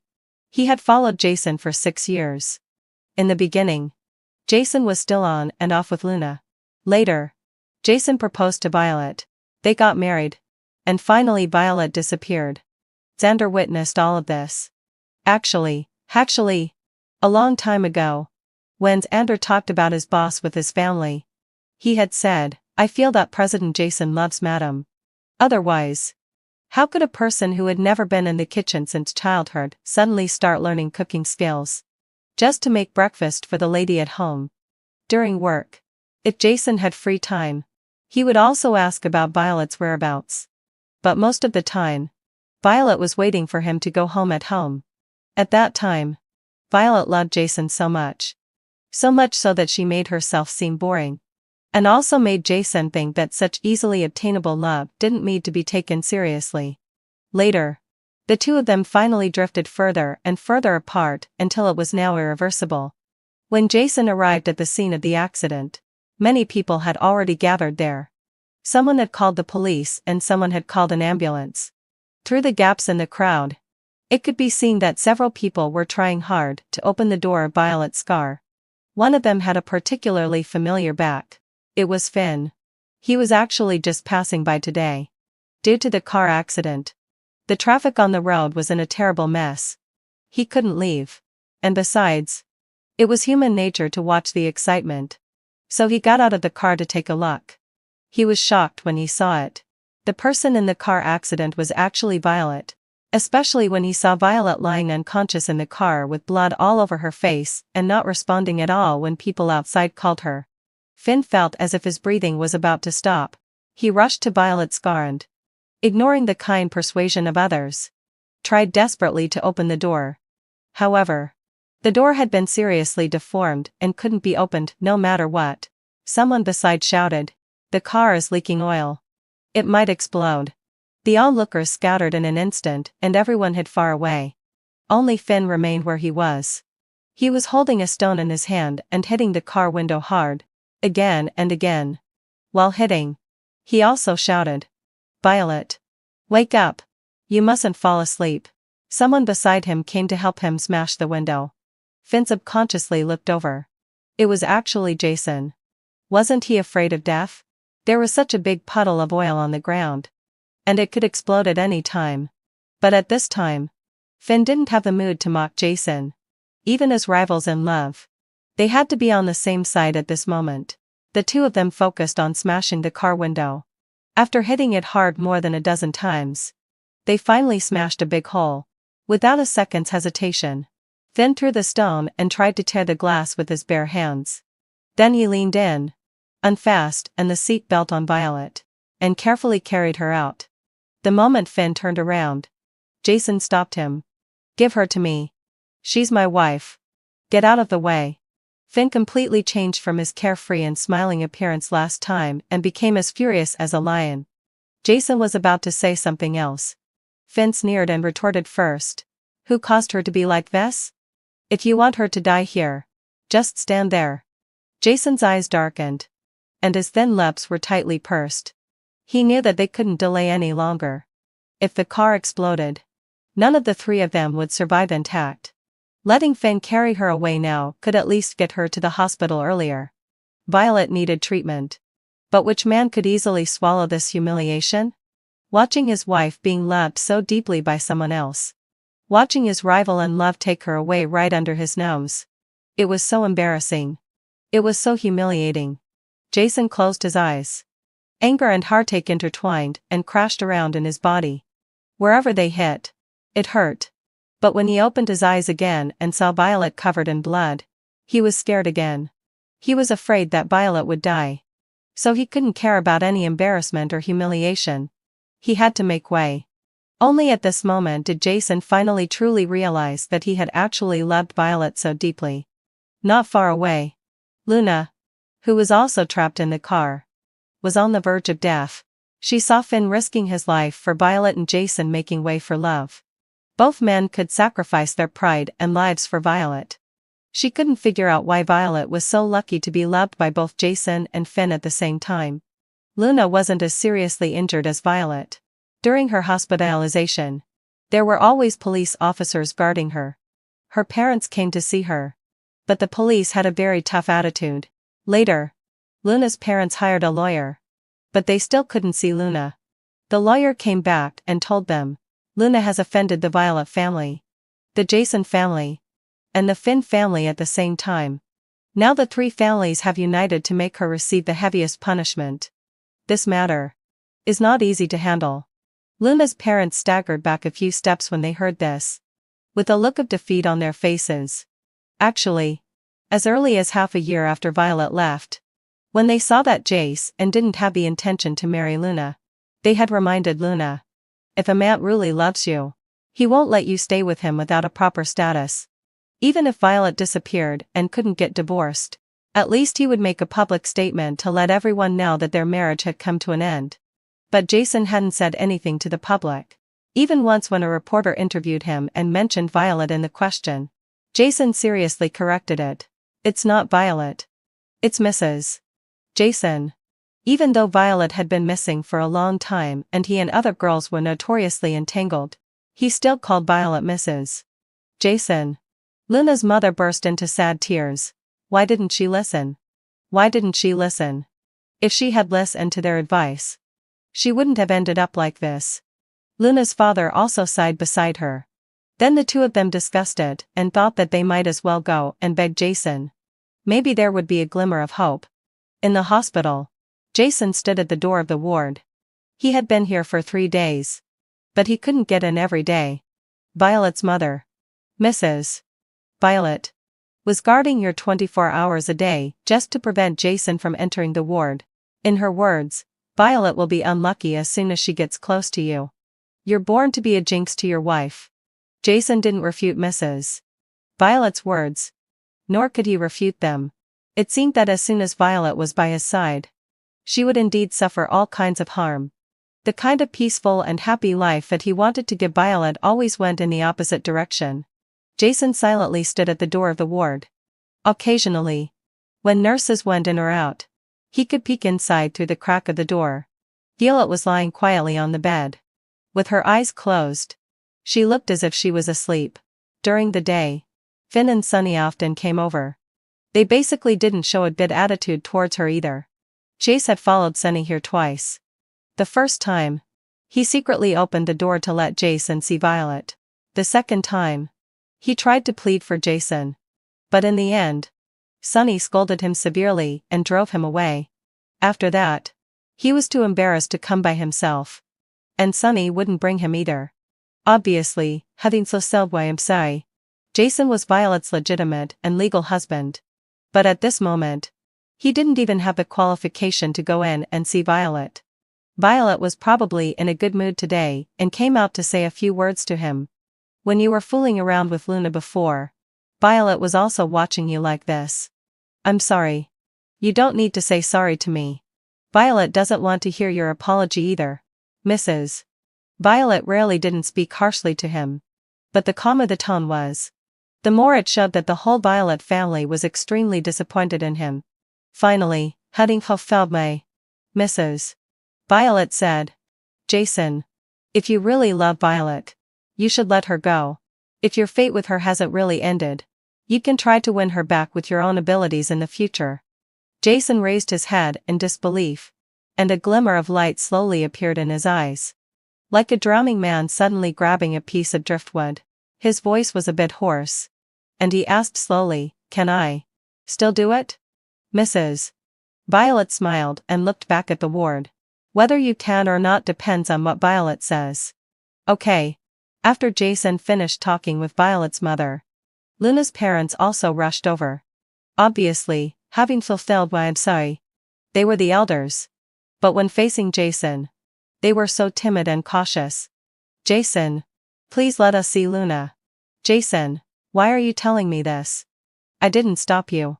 Luna's parents were choked up. Yet they didn't dare to show any temper at all. The police won't make an exception. But if you step in, there might be a chance. Huh? Jason sneered sarcastically. This sneer chilled Luna's parents' hearts. However, the next second, as if Jason had thought of something, he suddenly changed his mind. Alright. I'll take you there. Luna didn't expect that she could still see her parents before going to prison. Especially since it was Jason who brought her parents here. This sparked a glimmer of hope in her heart. Where's Jason? Why didn't he come in with you? Luna asked as she looked towards the door. Luna, wake up. Her mother scolded her sternly. Jason let us come here. Not because he still has feelings for you, but precisely because he has no feelings for you at all. So he let them come to ask Luna why she went crazy and crashed into Violet's car. Luna's mother touched her face and said painfully, "He doesn't love you anymore. Just let it go. Why did you have to do something illegal and criminal and get yourself into trouble?" "Luna, how can I just let it go? I've been entangled with him for over 10 years. Why can you just abandon me like this?" "But he never really wanted you. Even before marrying Violet." The attitude Jason showed them was just that he would go home and talk to his parents. He had never promised that he would definitely persuade his parents and marry Luna. "You should have seen him clearly long ago." "Seen clearly? Haven't I seen clearly?" Luna laughed while crying as if she had gone mad. "I've seen him clearly. That's why I'm so angry." That day, she took Iris to Jason's office, originally planning to make one last attempt. If she could drive a wedge between Jason and Violet, then maybe she still had a chance. But Violet was there. She also sensed that the two of them seemed to have a sign of getting back together. Why? After her husband died, she endured the bad reputation and stayed with Jason for 3 years. She didn't do it just to wait for Violet to come back and watch them get back together. So at that moment, Luna decided that if she couldn't win Jason back, then she would ruin Violet. If she couldn't have the love she wanted, then Jason shouldn't either. That would be fair. Even if I hadn't crashed into Violet, the outcome wouldn't have been much different. Now, at least I've got something out of it. Luna had a look of unrepentant smugness on her face. Seeing this, her parents could only helplessly close their eyes and didn't know what else to say. There are so many people in this world who blindly pursue love and end up getting hurt badly. At first, they wanted Luna to marry someone else because they could see that there would be no good outcome between Jason and her. Who knew that later? Her husband died in an accident and their daughter still got entangled with Jason again. Perhaps it's all fate. "Luna, you should take good care of yourself in there." "What do you mean by, in there?" Luna was stunned for a moment and then she realized it. She started going crazy again. "You're going to send me to prison? How can you send me to prison? You hit people. And not just one. Even if we wanted to protect you, we couldn't. What about Jason? I've been with him for so many years. Even if he doesn't love me anymore, how could he let me go to prison?" Suddenly, heading for Selway, Luna got off the hospital bed and rushed out, shouting that she wanted to find Jason. The police stopped her, dragged her back to the bedside, and held her down. "Jason! Call Jason over here!" Luna shouted at the top of her lungs. But actually, Jason was right outside. He refused to step into the ward, as if the place where Luna was some filthy place. When Luna in the ward saw him, she immediately calmed down. Because Jason's eyes were so cold. Back in their youth, the two of them had been very close. Luna had seen Jason's gentle and affectionate side and knew that he was capable of loving someone. And now, this bone-chilling look in his eyes meant not only that he didn't love her anymore, Jason hated her because she had hurt Violet. Suddenly, Luna lost all the strength to struggle and just slumped down limply. She sat on the ground, crying and laughing at the same time. Jason looked at her but didn't say a single word from beginning to end. But Luna knew that after he turned around, she would never see him again in this lifetime. "Jason!" She shouted at that figure. But the figure didn't stop and just walked forward on its own. Luna murmured, "I really loved you." Precisely because she had loved him. She was afraid of losing him. Precisely because she loved him too much. She couldn't allow him to get back together with Violet. The moment her anger exploded, all reason and emotions disappeared. She wanted to perish together with them. If that couldn't happen, then, let her perish alone. In the evening, Jason invited Chase to have dinner together. Although it was said to be having dinner, actually Jason hardly ate a few bites throughout the whole process and just kept drinking. Afraid that something might go wrong with Jason from drinking too much, Chase got up and snatched his wine glass away. "What are you doing?" Jason looked up at him dissatisfied. Chase smiled good-naturedly. "You're the only son in your family. If something happens to you from drinking with me, I can't bear the responsibility." "Coward. I'm a coward? I don't know who it is that couldn't even enter the ward door even though his wife is unhospitalized for so many days. These words really hit Jason hard. But he laughed. Yeah. I'm the real coward. He didn't dare to admit that Violet didn't love him anymore. He also didn't dare to admit that he couldn't win Violet back. So he just kept deceiving himself and refused to go get the divorce certificate. Jason's smile was uglier than crying. He asked Chase in a hoarse voice. Tell me. Is it really me who has harmed Violet? Should I let her go? Chase cared about his brother. But before going out, Sonny had given him a strict order, asking him to persuade Jason to agree to the divorce. After all, if this dragged on any longer, it wouldn't be good for either of them. Chase sighed. What do you really think in your heart? I don't know. Jason raised his head, with a blank look in his eyes. He didn't want to let go, yet he was afraid of hurting Violet again. Although what Violet's mother said was superstitious, it corresponded to one thing. The day before yesterday, I went to Nanshan Temple to draw a lot. I prayed for Violet's safety.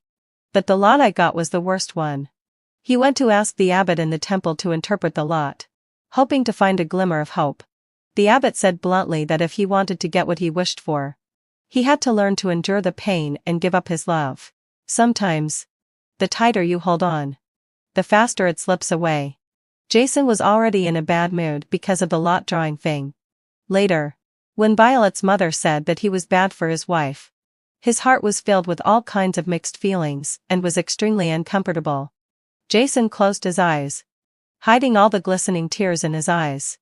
His voice was a bit ethereal, as if it came from outer space. I know I should let go.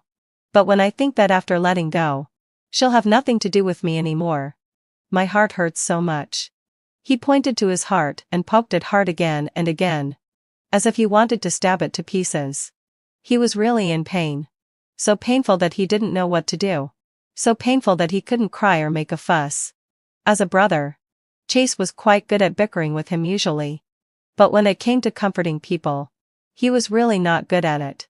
So he simply filled both of their wine glasses and then drank a glass. Jason raised his head and drank the wine. But tears slid down from the corners of his eyes. He had never known that losing someone could be so painful. Do you think Violet was like this before she left? She should have been in more pain than you. Because at that time, Violet was pregnant. What she had to give up was not just Jason. There was also the child. The child growing in her belly, breathing with her. Thinking of the child, Jason's heart hurt even more. Actually, when I found out that Luna couldn't have children, I didn't feel much. I even wanted to breathe a sigh of relief. But when I knew that Violet had an abortion, I was so angry that I wanted to kill someone. Even myself. Chase, it's all in the past. For her, it'll never be in the past. Then let's part on good terms. Violet is a soft-hearted person. If we part on good terms, maybe you'll be able to see her again in the future. Will she still want to see me? Yes. Jason seemed to be comforted by these two words. He was crying while smiling. Violet felt that she had slept for a very long time. It was already spring outside, with flowers blooming everywhere. The gentle breeze brought waves of floral fragrance. She dreamed of the past in the fragrance of the flowers. At that time, both she and Jason were still students. They were in the same school but in different grades. At the freshman orientation, Jason let out a low sigh. As an outstanding representative of the senior students, gave a speech on stage. Violet clearly remembered that Jason wore a white shirt that day. The collar was stiff and brand new, making his already chiseled face look even more handsome and three-dimensional. There were many junior female students inquiring about his information off stage. The classmate sitting beside Violet saw that Violet had a calm expression and curiously leaned over and asked, "Don't you think he's handsome?" Violet smiled slightly. Her beautiful and clear face was fair and dazzling among the classmates. She didn't know that Jason on the stage had glanced at her face and then looked back again. Jason didn't know either that it was on that day that the seed of love was quietly planted in her heart. As if predestined, I was attracted to you. And you also looked back at me. But at the end of the dream, Jason and Luna were standing hand in hand on a high place, looking at her and smiling coldly. Jason's eyes were so cold, just one look made people couldn't help shivering. Violet was awakened by fright. She slowly turned her head and saw a person with his back to her watering the flowers by the window. The back was broad and strong, somewhat similar to the person in the dream. Violet took a closer look. It wasn't Jason. It was her father. Violet curved her lips and smiled sweetly. No wonder she thought this back was broad and strong. Who wouldn't like their father's back? When she was little, her father often carried her on his back. "Dad," Violet called out softly, her voice still a bit hoarse from just waking up. The person watering the flowers was startled. He turned around and saw that she had opened her eyes and then excitedly slapped his thigh. "She's awake. Violet's awake. Honey. Honey." Violet's mother, who had just dozed off outside, thought something had happened when she heard him shouting for her and rushed in hurriedly. As soon as she met Violet's eyes, Violet's mother was stunned for a moment, and then her eyes immediately turned red and her voice was choked with sobs. "You naughty kid. You've slept for so long. Mom. I'm sorry." When Violet apologized, her parents felt even more distressed. Tears fell from Violet's mother's eyes. Since the car accident, Violet had been in a coma. Later, after the doctor's examination, there was no major problem with her body, but she still needed to rest and recuperate. As for when she would wake up, no one could be sure. Violet's mother and father thought that bringing her back home to a familiar and warm environment might help Violet recover faster. After discussing with the hospital also agreed, only requiring them to go back for regular checkups. However, Jason had greeted the hospital. He asked the hospital to send people to come to their home every week with medical instruments to conduct examinations for Violet. Violet's mother and father didn't stop this. But they didn't give him a friendly look either. After all, it was because of Jason that Violet got hurt. It was only right that he should do something now. After hearing what her parents said, Violet felt a bit tired. She had just woken up, and many of her body's functions hadn't fully recovered yet. When she lay down, she caught a glimpse of something on the bedside table out of the corner of her eye. Seeing her staring at it, Violet's mother explained. Jason brought this himself. On the first day when Violet was brought home, Jason came to the door with the signed divorce agreement. At that time, Violet's mother and father thought that he was just putting on an act again. Violet's mother directly picked up a baseball bat and wanted to drive Jason out, but Jason just stood there, taking several hits from her without dodging or making a sound. Later, Violet's father was afraid that he would really hurt Jason and had to stop Violet's mother. Then Jason handed over this divorce agreement. He asked the two elders to put the divorce agreement on Violet's bedside, hoping that Violet could see it as soon as she woke up. Up to now, apart from a peaceful divorce, it seemed that there was nothing else he could do for Violet. Violet's mother picked up the divorce agreement and patted it. There was already dust on it. She sighed and said, "This time, Jason should be sincere. Violet, if he wasn't sincere, I would have been dead." Violet's mother. "Right. He made my daughter suffer so much. I won't be touched by him. Violet, fortunately, I'm lucky to be alive. Otherwise, I would have become a ghost of the Jason family even after I died." Violet's mother. She knew that Violet was deliberately trying to make them happy. Because whenever Jason was mentioned, some unpleasant past events would always come to mind. Actually, compared to them, Violet's mentality was a bit better. Violet said, "I'll sign it. And then you can send a copy back to him and tell him a time to go and get the divorce certificate." Okay. The process of getting the certificate was very smooth. It was only when Violet got the divorce certificate that she realized that the current divorce certificates were also red. The staff also happily said to her, "A new life is about to begin." Violet nodded and thanked them. Then the two of them walked out of the Civil Affairs Bureau together. There were already people waiting for Violet outside. It was Finn and Kane. Jason took a look at the two of them and then at Violet. Although he knew that he had no right now, he still couldn't help asking, "You and Finn? I'm going back to Haas High. Kane is here to pick me up on behalf of the company." Finn. Violet's expression was rather helpless. "I said there was no need to see me off, but he insisted." Jason pondered for a moment and suddenly smiled. "It's good to have someone see you off." Compared to himself, Finn at least had the chance to see her off. Even if it was a chance that he got by being pushy. It still made Jason extremely envious. Emotion surged in his heart. And his eyes began to feel sour. Jason closed his eyes. Forced down all his emotions. And then pretended to be unrestrained and said. Have a safe journey. Violet, thank you. She walked forward with big strides. Kane and Finn were waving to her. There were 2 pairs of eyes following her from behind. When she was about to get into the car, Jason seemed unable to hold back and called out again, Violet.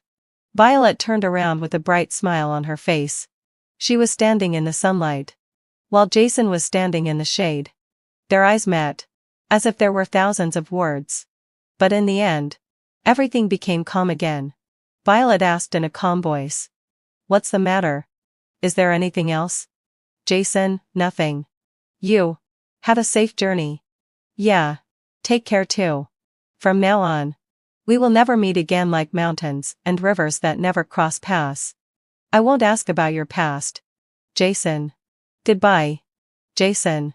Never see you again. The end.